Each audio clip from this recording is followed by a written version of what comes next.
النقد يفيد التمليك مقابل العوض، يعني ضروري التحليل من قبل البائع والمشتري. يعني مثلا الذي يبيع يا شباب لازم يوضح ما لديه، والذي يشتري لابد أن يوضح بالملي عشان ما يكونش هناك ثغرة في البيع والشراء.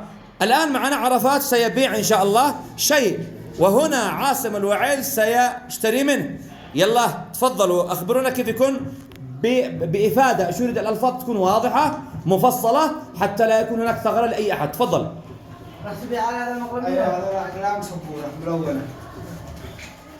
أحسن توضح. هات هنا. ب 200 ريال يمني. ب 200 ريال يمني. ليش قلت يمني يا عرفات؟ لأنه سعودي وبايع. يمكن أحسن. ما تجيش تقول أنا سعودي. وليش فتحت قلت أقلام سبورة؟ ممكن تطلع أقلام إيش؟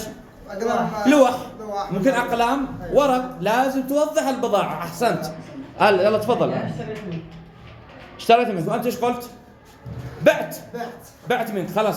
لفظي. طيب ممكن تبيع منه بحركة فقط؟